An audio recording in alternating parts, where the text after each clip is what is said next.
Warning, the show you are about to watch is very, very naughty. They talk about scary movies and frightening stuff and other really inappropriate things, and it's only appropriate for people over the age of 18, and frankly, even they shouldn't watch it, and if you keep watching, I wash my hands of the whole thing. It's a new week, and we're back for another helping of Pinhead and the Collector.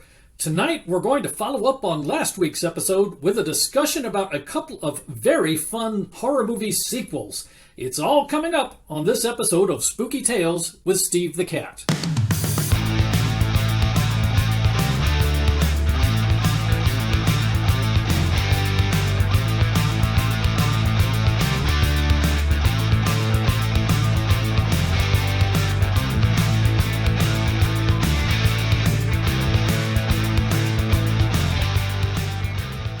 Hello and welcome to Spooky Tales with Steve the Cat, PBDCtv's place for a fun discussion of horror movies. I'm your host, Steve the Cat. The new season is flying by and we're already up to our 5th episode of the new season. So tonight we're going to... hang on, we've got a transmission coming in. Hello, you've reached Steve the Cat. How can I help you? Hello, this is... well, just call me Crimson Meerkat. I am the manager of the scientific endeavor called Project Brevity, and I'm calling from the Steve the Cat orbital broadcast platform. Yes, Meerkat, I know who you are. You've been on the show for 2 seasons now, and you don't have to introduce yourself every time you call. Fine. I was trying to be polite, but fine. We'll dispense with the pleasantries. Listen, dummy, we've got a problem, and I need you and that pompous windbag fluffosaurus to help me out. Did something happen to your deep space probe that we need to know about? No, Victor made it to his assigned destination without a hitch. Isn't that awfully fast for a deep space probe to get to the other side of the galaxy? No, Steve, it is not unusually fast. It is a perfectly realistic outcome based upon totally scientific principles that are totally legitimate, just like we discussed last week. Of course, my mistake. I don't know what I was thinking. Moron. Anyway, the problem is not Victor. He's online and monitoring deep space signals as we speak. The problem is Malcolm. Ever since Facebook banned his first music video, he's locked himself into the cargo hold and he won't come out. Well, that's not good. Are you afraid he's going to hurt himself? No, I'm afraid he's going to make another music video. He's talking about writing a 12-hour-long rap opera based upon the 12 Labors of Hercules, something to rival Wagner. And the Facebook ban has only motivated him to prove his critics wrong. Steve, I seriously don't know if the world can handle 12 hours of DJ Dino Fluff. Well, what do you expect us to do about it? I mean, don't get me wrong, I sympathize, but at the end of the day, you're the one that hired him. Yeah, that was a huge mistake. But that horse is already out of the barn. I was hoping that maybe Edgar could straighten him out. He is Edgar's son, after all. Can't you send him to his room or something? It sounds like he has already gone to his room and my work here is complete. Yeah, oh ha, very funny. Listen, you pretentious diva, he's your kid. You have to have some idea of how to control him. Don't be ridiculous. I have barely spoken to Malcolm in 8 years. When Edgar Fluffosaurus moves on, he moves on completely, with no looking back. Well, can't you do something like give him some fatherly advice, or maybe give him a fatherly pat on the back and tell him that you're proud of him? Don't be absurd. I am not proud of Malcolm. I consider him a tremendous disappointment. His lack of ambition and desire to become a DJ are 2 of the main reasons that I abandoned him and his mother in the first place. Whoa, Edgar! Don't you think that's just a little bit harsh? My integrity demands that I remain true to my convictions, and it is my conviction that Malcolm is an embarrassing disappointment. I am sorry, but that is just the way I am wired. Sounds like it's a no on our end, Meerkat. Maybe we can send you some noise-canceling headphones and maybe some Xanax? Yeah, that's great, but it doesn't solve the problem. I'm afraid that if Malcolm's video makes its way into mainland China, they'll see it as an act of war and start lobbing anti-satellite missiles at us. Well, I can't do anything about that, but tell you what, I'll see if I can have Fancy beef up the station's defense systems, and I'll see if I can get him to hook you up with some Xanax. I guess it'll have to do for now. Alright, I would go for another spacewalk, but it takes time to refill the oxygen tanks, so I'm going to go down into the machinery room and see if maybe the noise from the HVAC system will drown out Malcolm. Keep in mind, that music video you all saw was the final product. I had to hear all the rough drafts as well. Okay, I'm out of here. Meerkat, out! Well, that was awkward. But anyway, tonight we're going to do a follow-up to last week's episode and check out the sequels to last week's films. Thank you very much for joining us. We're really happy that you're here. So now sit back and relax because here we go.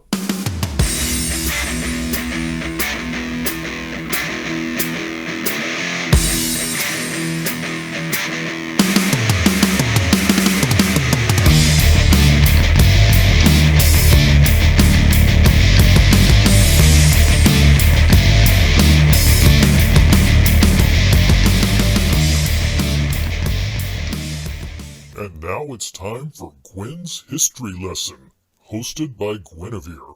Good evening, and welcome to Gwen's History Lesson. I am your host, Gwenivere. Curses and cursed items have been a staple of the stories and legends of every society.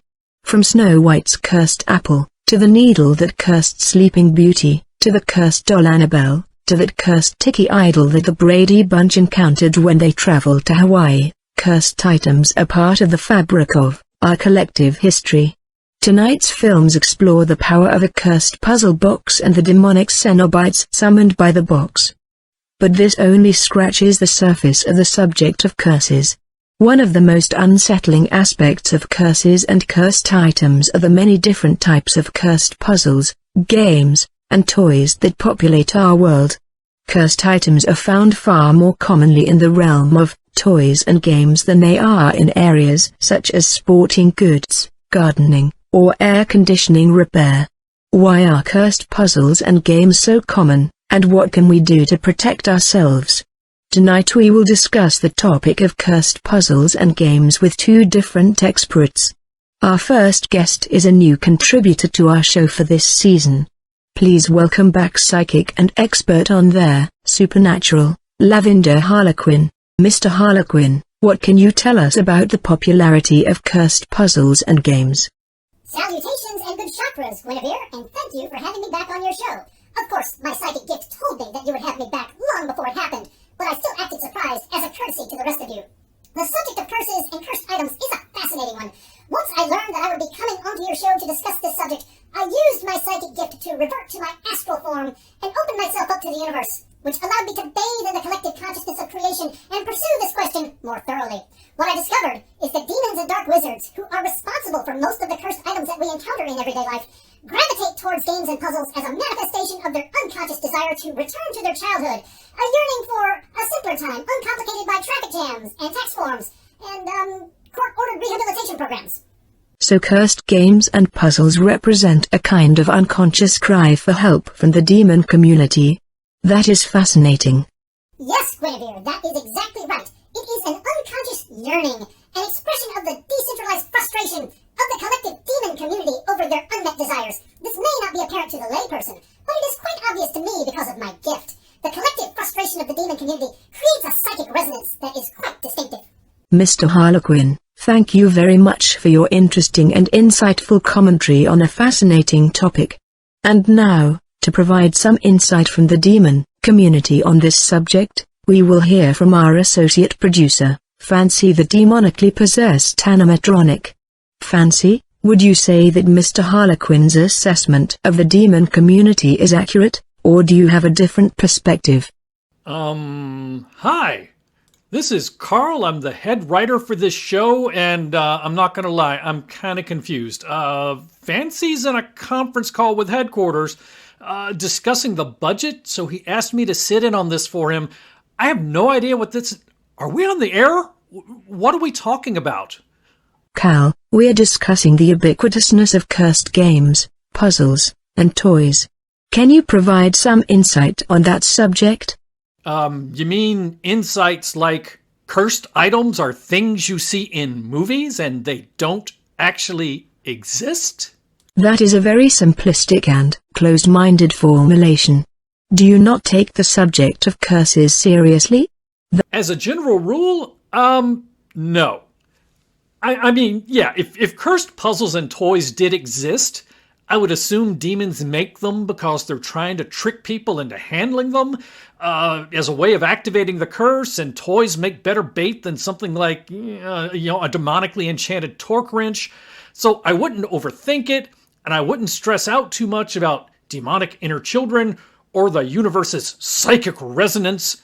But come on, Gwenivere, we review horror movies here, and it's a lot of fun, but they're movies. It's not real. None of this is real. I have never heard such sacrilege. You should be ashamed of yourself, Mr. Camera Monkey, going on a live broadcast and saying such things. The existence of cursed items has been very well documented throughout history. We all know that the sacking of Rome was brought about by a demonic cribbage board. This is an established fact that has been taught in schools for generations. We also know that the original Globe Theatre in London burned to the ground in 1613 as a direct result of Shakespeare's obsession with an enchanted Rubik's Cube. And the Tunguska Forest event of 1908 occurred when two Russian lumberjacks foolishly thought they could relieve their boredom by playing a game of Candyland where they went around the board backwards. Never, ever cross the rules of Candyland, Gwenivere. That way lies madness. All of these things are part of the historical record, and these facts are well known to gifted psychics, such as myself. Just because your mundane mind cannot come to grips with the supernatural does not mean it does not exist, only that it is beyond your comprehension. How could they have been playing Candyland in Siberia in 1908 when the game wasn't created until 1948? And why are people always trying to blame the Tunguska Forest event on these stupid theories? I mean, last year it was Edgar and werewolves and giant vampires and... Wait a minute, hang on. Lavender Harlequin. Wait, aren't you Eduardo Sanchez? Yeah, you're Eduardo Sanchez. You're one of the cocaine hippos that used to live on Pablo Escobar's compound. Do not call me by that name. But that's you, right? Eduardo Sanchez, the cocaine hippo from Bogota? No, seriously, don't call me that. There's a famous horror movie director named Eduardo Sanchez, and you'll get us all sued. Okay, fine. Lavender Harlequin. But that doesn't change the fact that you're a coke fiend and your judgment is highly questionable. And also that Candyland wasn't invented until 4 decades after the disaster you claim that it caused. I am warning you, Mr. Camera Monkey. You are toying with powers that you cannot possibly comprehend. What are you gonna do, lay me out on a mirror and snort me? You have brought this upon yourself, non-believer. Ore due dumbala boba fittin Jaren Tarkin Vader Throne Palpatine. My curse shall haunt you until you apologize to the universe for your slander and negativity. Yeah, okay, buddy. That's great. Listen, Gwenivere, I have to go. It looks like my computer needs to do a security patch update, so I need to close everything down for a few minutes. You see? It has already begun. Yeah, sure thing, Harlequin. Anyway, I'm about... Ow! Dang it! Paper cut. Oh, okay, Gwen, I'm out of here. You see, Gwenivere, you see what happens to those who make a mockery of the supernatural. My gift has made me the target for many slanders and accusations over the years. Usually I take these in stride, because that is my role as a lightbringer. But some insults demand a response. Your friend's life will never be the same once the full power of the curse comes into effect. From now until the end of time, no waitress will ever get his order right. And that's only the beginning. Anyway, thank you for having me on your show, Gwenivere. I only wish you did not have to see me summon my powers. I know it's a terrifying sight. And now, I have to go. I need to take something for my allergies. Yes, that makes sense. Allergies. That's why I have a runny nose and my skin itches. It's allergies. Yes, that makes total sense. Okay, gotta go take some allergy medicine. Good night, and may the chakras smile upon you. That brings us to the end of another episode of Gwen's History Lesson. Join us later this week on our podcast, where we will discuss the San Francisco earthquake of 1906 and the demonic Donkey Kong arcade console that many researchers blame for the tragedy. Until next time, this has been Gwen's History Lesson. Thank you for watching. He's alone and he's still suffering. Kirsty, your father's dead. My father's dead and he's alone and he's still suffering. Dr. Chenard, I'll get Dr. Chenard. You take it easy. I'm sure he can help. He got a ticket to hell? All right, it is time for our first featured film review for the evening. It is time to talk about our classic from the VHS era of horror. And tonight we are going to talk about this film right here. Yes, it is Hellbound Hellraiser 2. Last week we talked about the original Hellraiser. This week we're going to continue with the trend and we're going to talk about the sequel, Hellraiser 2. This is a supernatural horror film Released in the year 1988, so came out just 1 year after Hellraiser. Directed by Tony Randall, who I believe worked on the original film as an editor, although he may have been uncredited. And the cast includes Claire Higgins, Ashley Lawrence, Kenneth Cranham, and Doug Bradley as Pinhead.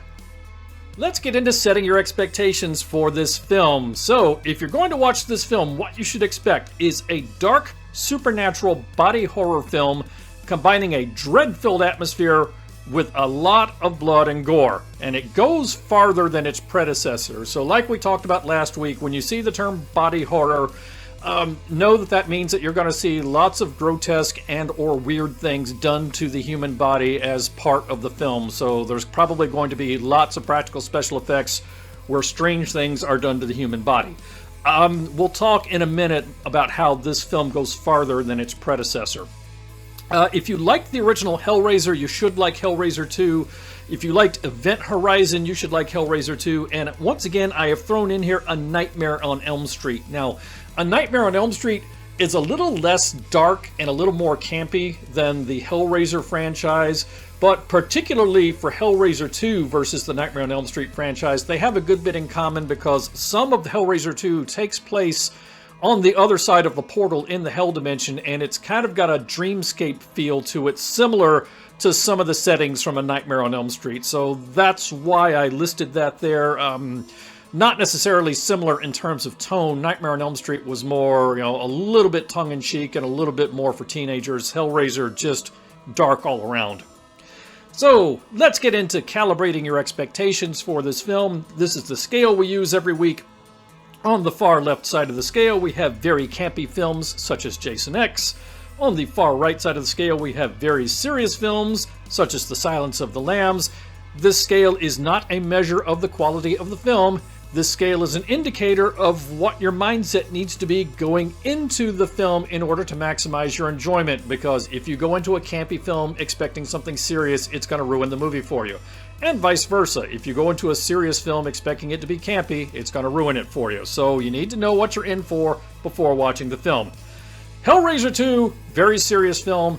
As far to the right as a supernatural film can go, it can't make its way all the way over to the right because you're dealing with cursed puzzle boxes and Cenobites and portals to hell. But there's no joking, there's no camp, there's no tongue-in-cheek, there's no breaking the fourth wall. There's no humor in this film. It is just dark all around. I think I said with the first film that after you watch it, you're going to feel like you've been dragged through a ditch. Very similar with this film. I mean, not to say it's a bad film. It is a good film, but you're going to feel like you were dragged through a ditch or maybe dragged through a gutter after you watch it.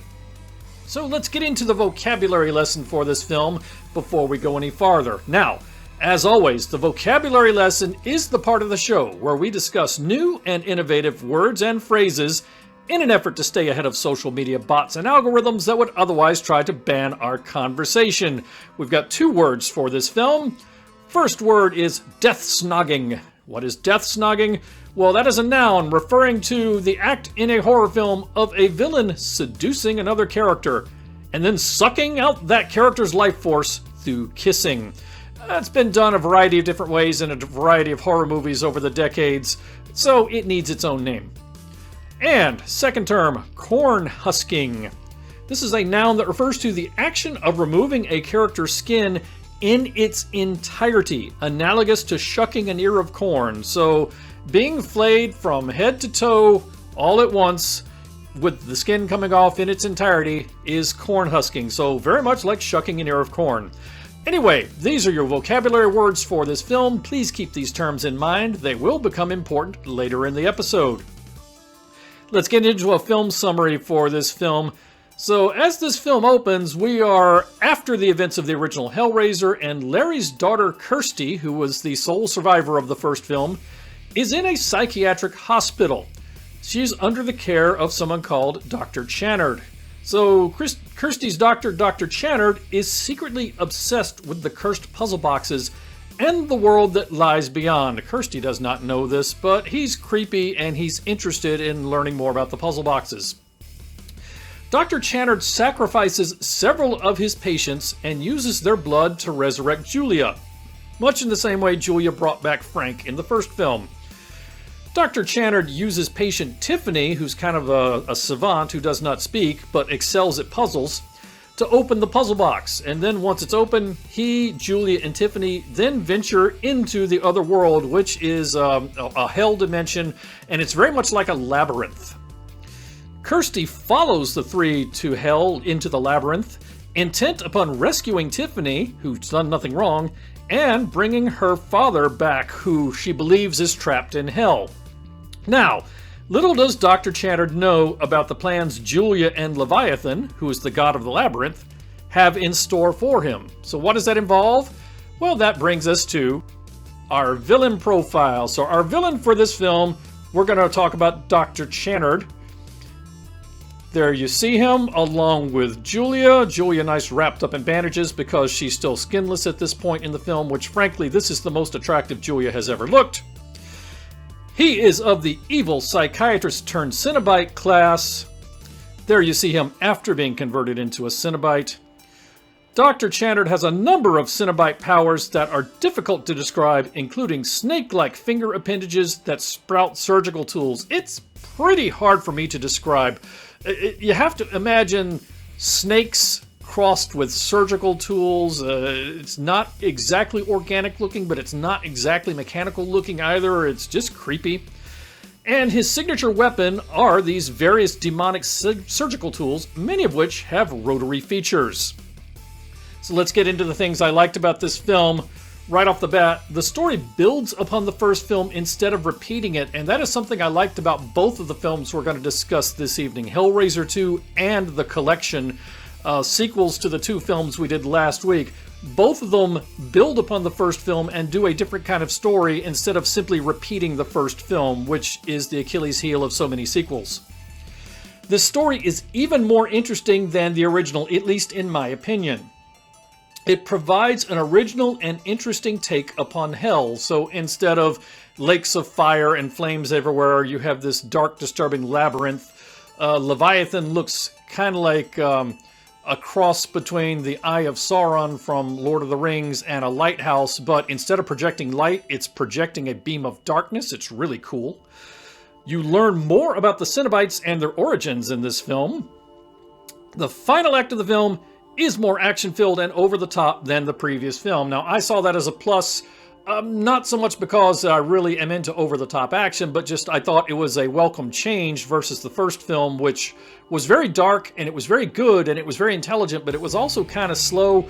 The final act of this film has a lot more going for it. It has a lot more kinetic movement to it. Things that could have been better about this film, either things I didn't like or things that I think somebody else might have had an issue with. Well, right off the bat, this is my main problem with the film. The special effects were okay at the time. I remember renting this film not too long after it came out and liking it a lot. But the special effects did not age well, particularly the stop-motion animated portions. So this film was done in 1988, so about 5 years before Jurassic Park completely revolutionized the landscape of special effects. So you've got stop-motion animation for the surgical snake-like appendages coming out of the Cenobite's fingers. In this day and age, it looks more hokey than frightening. It was pretty cool back in 1988, but now you look at it and you kind of go, eh. So it didn't age that well. The final act of the film does not make as much sense as it should and feels like it was poorly edited. From what I've read about this film, it does seem like there was a bit of editorial changes or reshoots done to the end of the film, and it just doesn't quite feel like it meshes together. It feels like maybe a couple of bits that you needed for context were cut out for the sake of time, and it's just a little bit more confusing than it ought to be. The ending, following up on that, is a little unclear. You don't know what just happened to the villain, and you don't know why. Or at least I came out of the film saying, okay, I'm not exactly sure what just happened and why. I think I kind of have it, but not exactly. Now, as with the original film, give this one a pass if you have issues with blood, gore, or images of torture and torment.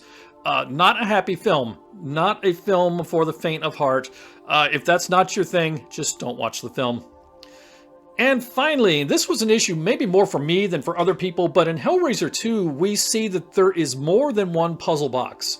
And for me, the existence of multiple puzzle boxes creates some continuity concerns with the other films in the series. Now, I will not say problems, because I will not say that these are issues that cannot be resolved, but it creates some questions in my head, because you've got multiple puzzle boxes.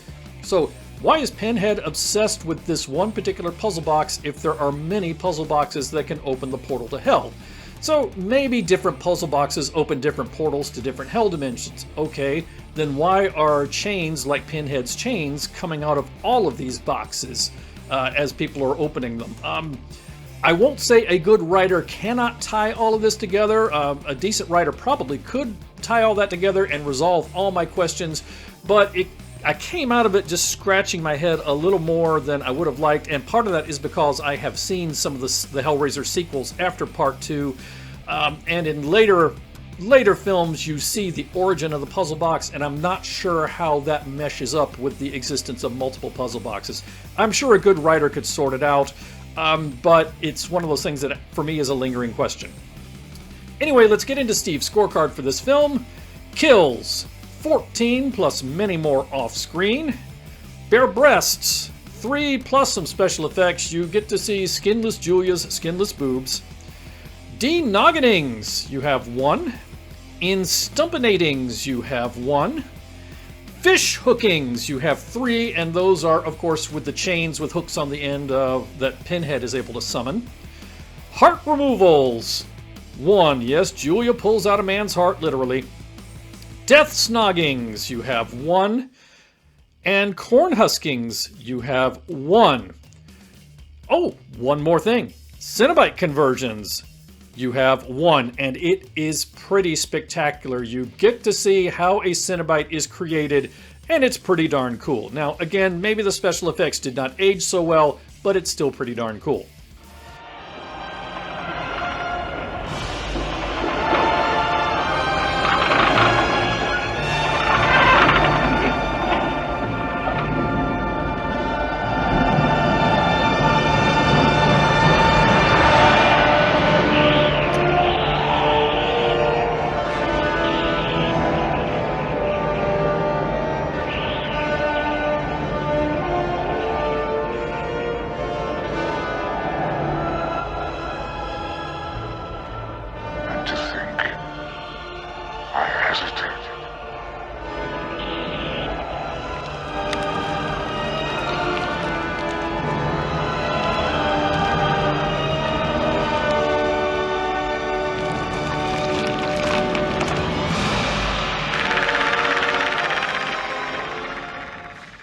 But with a film like Hellraiser 2, of course you get bonus features, such as Hellraiser explained in 5 minutes.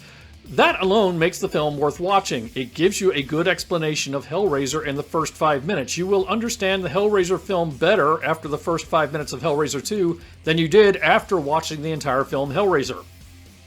You get corpse shooting action. You get high-waisted khaki pants action. Yeah, there's some regrettable fashion choices in this film. You get naked blood wrestling action. You get Julia's bandage prom dress. You saw a little of that in the picture earlier. Before Julia completely grows back all of her skin, the psychiatrist wraps her in bandages, presumably to save on the special effects budget, but also so he doesn't have to look at skinless Julia. Frankly, that's probably the most attractive Julia has ever looked, covered head to toe in bandages, but I digress.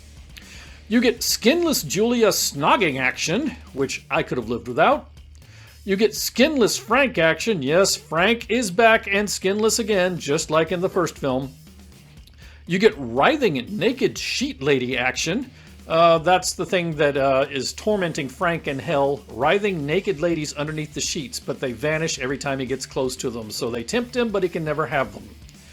You get rotary brain scrambling worm action, which again is kind of one of those things that's just hard to describe, but that goes with the Cenobites and the final act and the way they kill people. You get skin stealing action.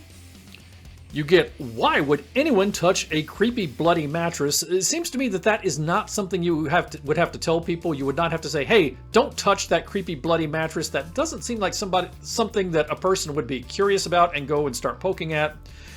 And finally, just to follow up on the same theme from last week, seriously, how does a woman as unattractive as Julia continue to have this effect upon men? Now, if she had some sort of supernatural power where she was seducing men, I would actually be cool with it. If they would just say that outright, I would be okay with it. But as far as we can tell, that is not the case, and it's just that they all find her attractive, and it's just weird. So, Steve's final score for this film. Surprised myself, I gave this one 2.5 paws out of 4. I went into this review expecting to give it 3 paws out of 4. When I sat down and watched this a few days ago, was the first time I'd watched it in a while, and I was disappointed with how poorly the special effects have aged, and I guess I had forgotten how poorly they had aged, so I would have given this 3 paws out of 4 if you just asked me about the film before I rewatched it. But having rewatched it, I kind of knocked it down to 2.5 out of 4. If you're more forgiving of the special effects technology, then you could easily rate this one 3 out of 4. It is a good film. It is arguably better than the previous film, and that's not to say the previous film was bad.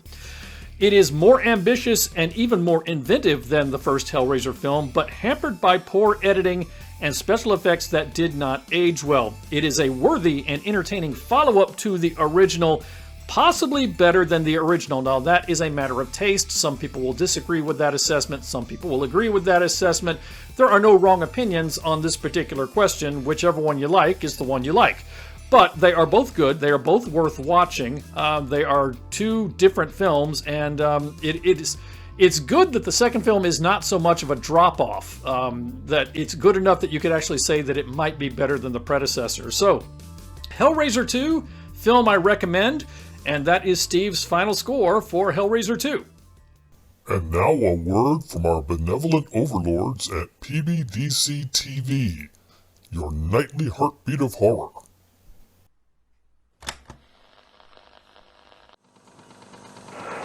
This is Mikey from Out of the Ordinary, and you're watching PBDCtv.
thing in the morning, when I'm listening to music and getting a little bit of time for some creepy research, I'm always representing with my PBDC merch.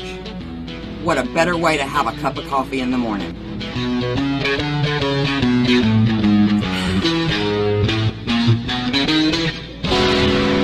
Don't forget to check out our other cool merch at rootsbleedred.com. That's rootsbleedred.com. This is Professor Edgar Fluffosaurus from Spooky Tales with Steve the Cat, and when I'm not hosting Monster Chat or knocking down small Japanese cities, I'm watching PBDCtv. Now back to the show. Hello, Arkin. Told you guys everything I know. I'm not a cop. Who are you? My name's Lucello. Hey, what the fuck are you doing? Relax. I'm here to help you. I'm working for a man whose daughter's gone missing. Did you see her at the party?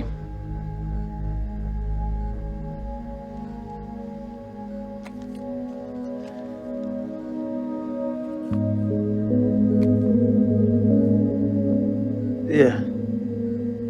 Was she alive? Last time I saw her. Did he take her? If you didn't find a body, then maybe. He always takes one. Her name's Elena. I've got 48 hours, tops, before she's dead. I think you have a pretty good idea where that man might be. What makes you think you're gonna find this guy when the cops can't? Because I am willing to do things they won't.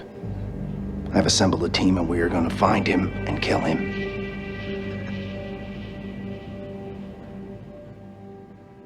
What's the plan? All right, let's get into our second featured film review for the evening.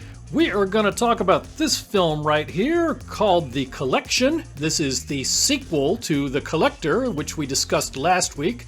So last week we discussed Hellraiser and The Collector and thought that made a nice pairing. So this week we are doing both of the sequels to those films, Hellraiser 2 and now The Collection. The Collection is a horror torture porn film that was released in the year 2012, directed once again by Marcus Dunstan, and the cast includes Josh Stewart, Emma Fitzpatrick, Lee Tergesen, and a host of others. Let's get into setting your expectations for this film. So if you're going to watch The Collection, what you should expect is a horror torture porn sequel with many action elements. So it's much more action-oriented than its predecessor, The Collector. If you like the Collector, you should like The Collection. If you like Saw, you should like The Collection. And if you like Hostel, you should like The Collection. If you think back to our review of The Collector last week, we said The Collector is torture porn, but not necessarily quite as hardcore as Saw or Hostel. Yeah, throw that out the window for this one. This one is as graphic as Hostel.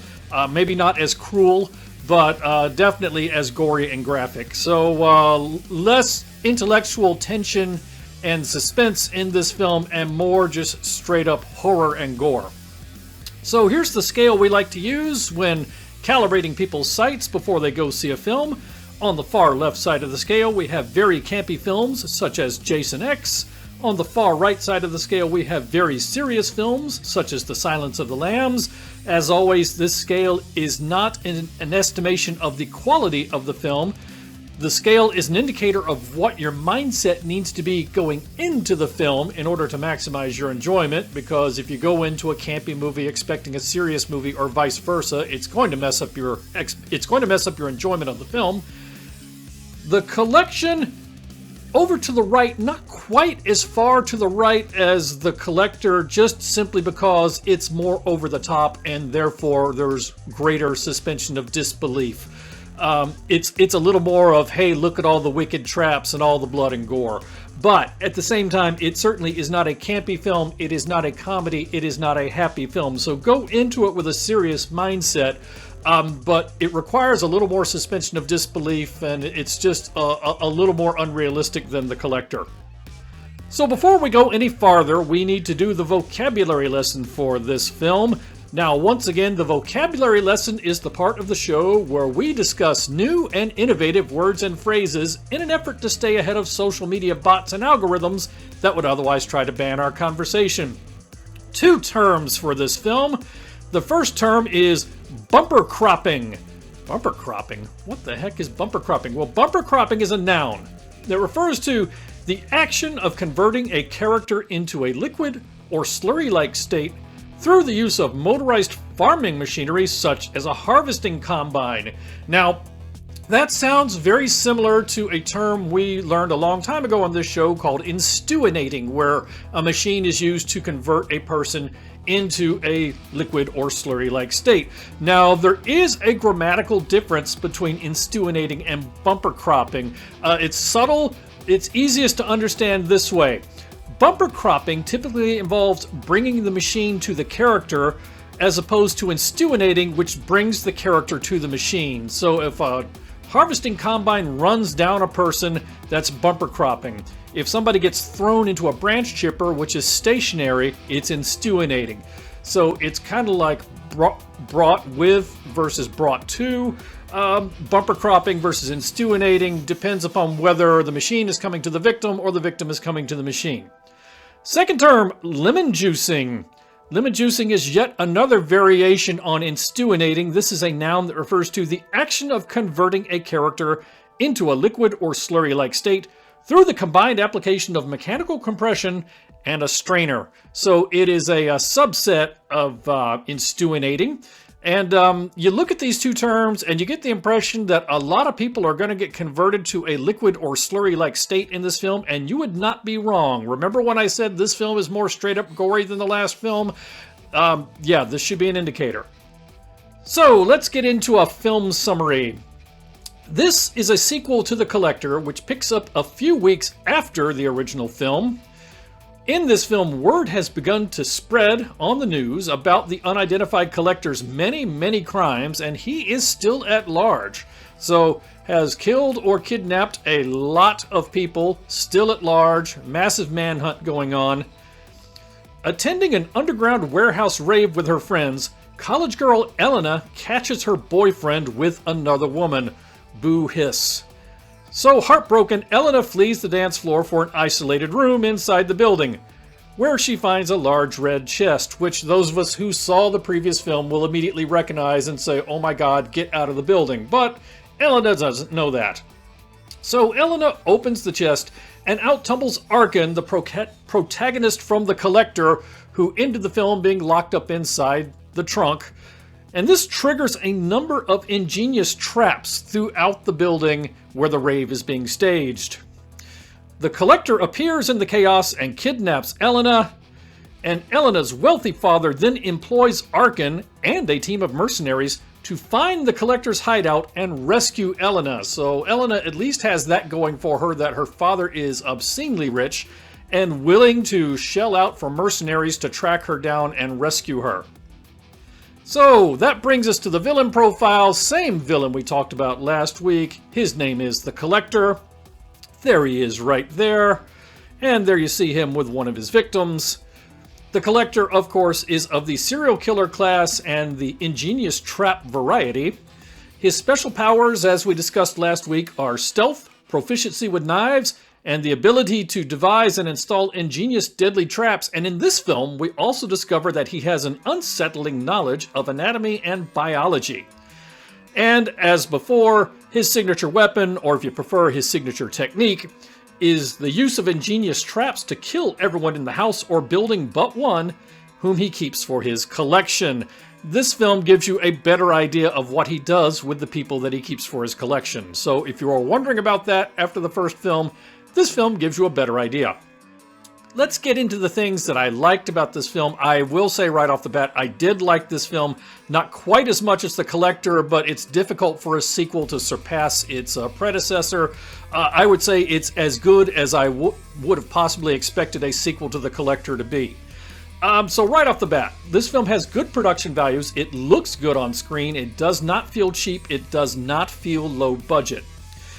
Unlike many sequels, this is not simply a remake of the previous film. This film tells a very different kind of story than the first film. So often, especially when you have direct-to-video sequels to movies that were originally theatrical releases, the sequels are just a lower-budget remake of the previous film with a different cast and maybe a slightly different setting, but it's more or less the same film shot again. That is not the case with The Collection versus The Collector. And I've said here, think Alien and Aliens. And I think that's a good description. If you think back to those two films, Alien was more of a horror movie, haunted house / monster film in space, where you have a group of people who are not equipped to handle an emergency, dealing with one alien xenomorph running loose on the ship. And in the sequel, instead of just trying to replay that a second time, they sent a bunch of trained soldiers, or Marines I should say, up against what turns out to be a horde of the aliens. So again, the people get into trouble, but for a very different reason, a very different kind of film. And that is kind of what goes on here. The Collector was a lot about tension and suspense. This film is a little more straight up. It's a little more aliens than Alien. This film's formula is familiar, but it is not predictable. And there are lots and lots and lots of gory practical special effects. If gory practical special effects is not your thing, watch something else. This is not the film for you. And finally, something that we are very familiar with here at Spooky Tales with Steve the Cat. Watching this movie is kind of like watching a giant game of live-action Mousetrap, which is something we are familiar with here. Let's talk about some things that could have been better, or some things that others, not necessarily me, might see as weaknesses of this film. So, right off the bat, the film trades much, but not all, of the tension and suspense of the first film for straight-up action and gore. So that's kind of the price of doing a sequel that is not just a remake of the original. The original was about tension and suspense, so the second film has less tension and suspense, more straight-up action and gore. So that's the price for making it a different kind of film. The formula for the film is very familiar. Again, think Alien and Aliens, so it's kind of easy watching The Collector and The Collection back to back to say, well, that one's just like Alien and this one's just like Aliens. I thought that worked, but it did follow kind of the same formula that's been done in films before, so it might feel familiar to you. As we've talked about many times on this show, most horror movies are a derivative of something or another, so they're all predictable in some way or another. It's very difficult to do something that is true and uniquely different. Some may take issue with the amount of gore and gratuitous use of surgically modified bodies, and I've said here, think Bride of Reanimator. If you've seen Bride of Reanimator, you know what I'm talking about. If you have not, in that film, Herbert West spends lots of times just taking bits from different dead bodies and stitching them together and sprinkling his magic goo on them to animate them.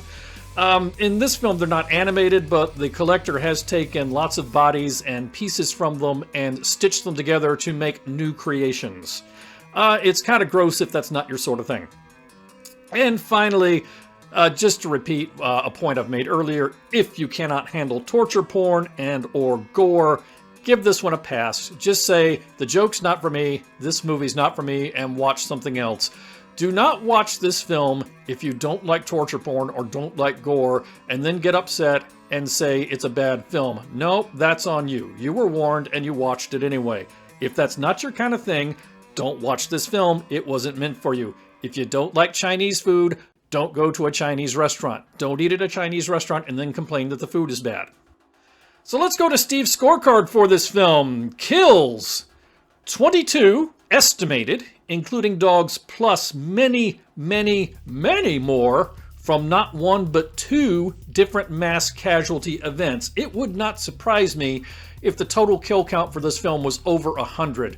I do this show weekly, so I don't have time to watch these films over and over again and do a freeze frame and count the number of victims in some of these mass casualty events, so I just write them off as a mass casualty event. But there are two different mass casualty events in this film and a lot of people killed.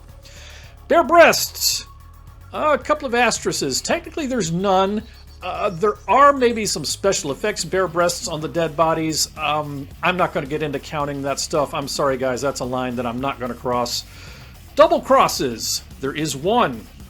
Instabinatings. Loss of digits from a hand or foot. There are two. Two different events, not two different digits.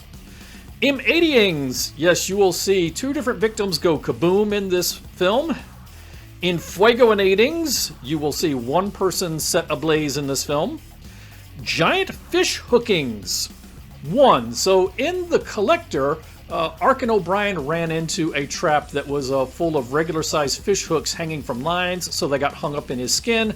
Not going to kill you, but certainly really, really painful and cringe-inducing. In this film, you have a giant fish hook, and somebody runs afoul of it. Arm breaking. 1, and it will make you cringe. Bumper croppings. You have 1 mass casualty event due to bumper cropping. And finally, lemon juicings. You have 1 mass casualty event due to lemon juicing. So both of our vocabulary words for this film play significant roles in the film. Of course, when you watch a film like The Collector, not only do you have what we've got on the scorecard, but we have a number of bonus features, such as trained spider action. Oh yes, it's everyone's nightmare. The Collector has actually trained spiders. You have lock-picking bra action. Yeah, Elena picks a lock using her bra. She's a pretty amazing lady in that respect. Stockholm Syndrome action. Yes, even someone as demented and awful as the Collector is capable of having fans due to Stockholm Syndrome. These are Elena's best friends. Don't get too attached. So, early in this film, you think it's going to follow a similar familiar formula to so many films. It introduces Elena's friends who are all taking her out on a rave. Multiple friends, not just a boyfriend, but, the best friends who are a couple. And you assume it's going to play out like so many horror movies where one by one they're going to get polished off as the film goes off. And let's just say that is not the way the film goes. Do not get too attached to any of them. These are mercenaries. Again, don't get too attached, which shouldn't be a problem since we didn't bother to introduce them. Seriously, you never learn the names of the mercenaries in this film. Elena's father just kind of said, he introduces the main one, who was Elena's bodyguard, and then it's like, and yeah, these are the mercenaries I've hired, and you never learn their names, so they're kind of like red shirts in an episode of Star Trek. They're just seen as fodder from the very beginning.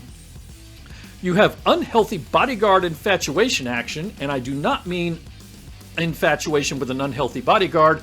I mean a bodyguard's unhealthy infatuation with his boss's much, much, much younger daughter. You have a giant pile of bodies. You have continual creepy body modification imagery, which, if that's not your kind of thing, stay away from this film. And finally, if you have a killer loose who has killed dozens of people and kidnapped people, for crying out loud, why would the police not search the creepy abandoned hotel? Did it not occur to them, or I don't get it. But he is holed up in a creepy abandoned hotel and nobody has bothered to check. So let's get to Steve's final score for this film. We're going to give it 3 paws out of 4. This is a very different film from The Collector, which is a film that I liked a lot. If you recall, I gave that 3.5 paws.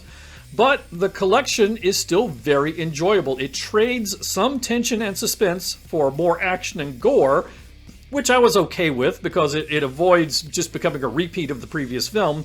I will say it is tough to watch if you cannot handle torture porn or a lot of gore. So know who you are before attempting this film. If you can't handle The Collector, you certainly can't handle The Collection because it's more intense. If you enjoyed The Collector, if you enjoyed Saw, if you enjoyed Hostel, you will probably love this film. I recommend it highly. Anyway, that is Steve's final score for The Collector.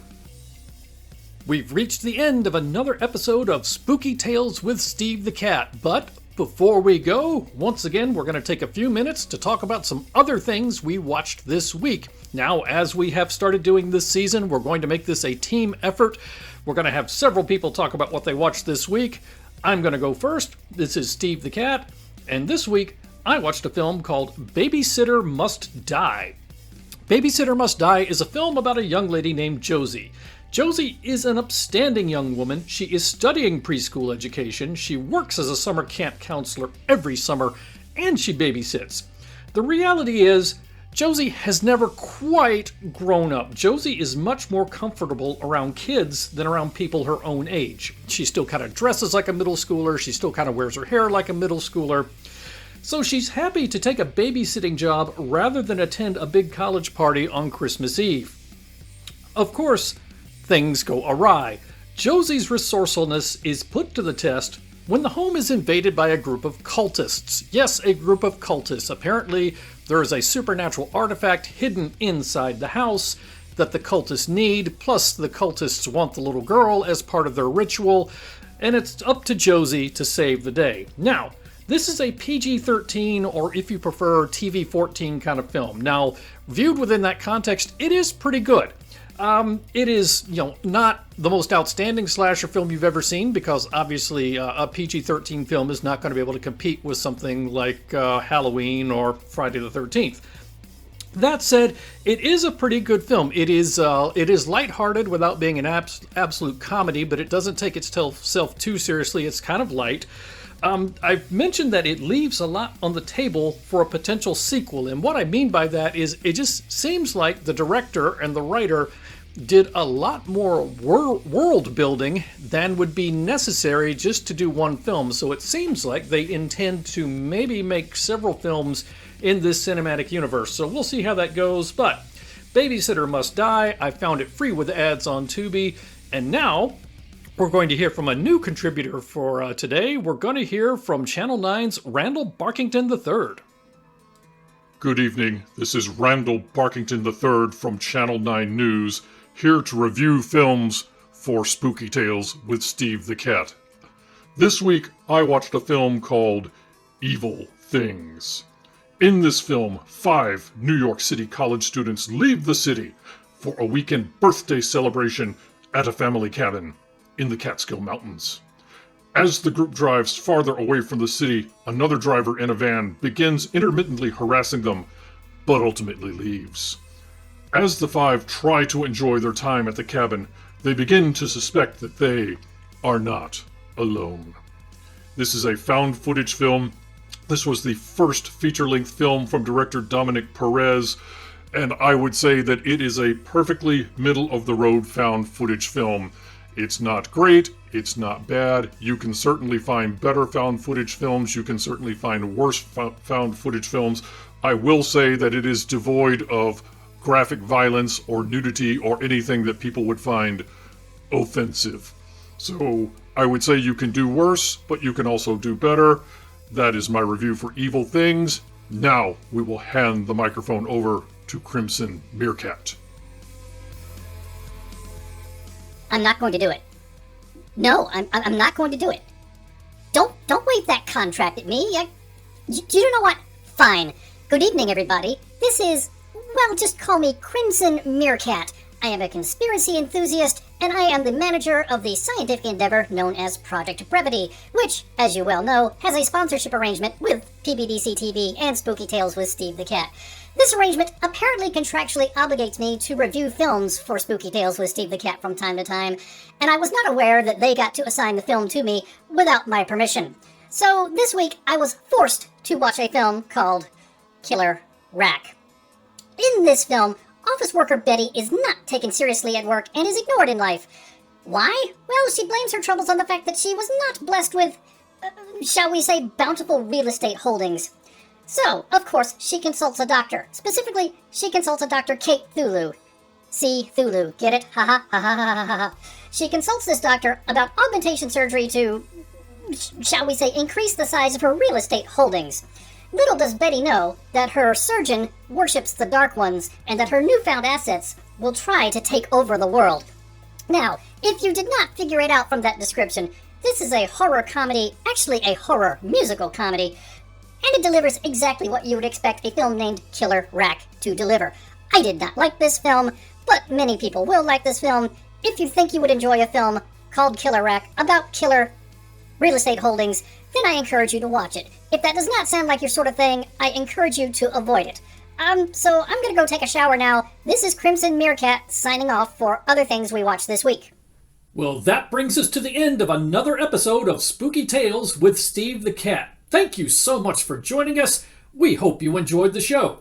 Now, as always, if you did enjoy the show, please take a moment to give us a like and a share. The biggest thing you can do to help us out is to share this video. Also, feel free to leave a comment about the films we discussed tonight, or maybe tell us about your favorite horror movie franchises. If you would like to stay up to date on our latest videos, then please take a moment to stop by and check us out on social media and hit that subscribe button. You can find Spooky Tales with Steve the Cat on Facebook, YouTube, and Rumble. And yes, that's Tales spelled with an A-I-L-S. Spooky Tales with Steve the Cat is just one of the shows that you can find on the PBDCtv Broadcast Collective. If you are interested in horror, true crime, weird history, creepy stories, or unexplained events, then PBDCtv is sure to have something for you. You can find us online at PBDCtv.com, and you can also find us on Facebook, YouTube, and Rumble. We'll be back again next week with another classic horror film from the VHS era that we've paired with a more recent film, so we hope to see you again then. Once again, thank you for joining us. Everyone stay safe and have a great week. We'll see you again soon. Good night, everybody.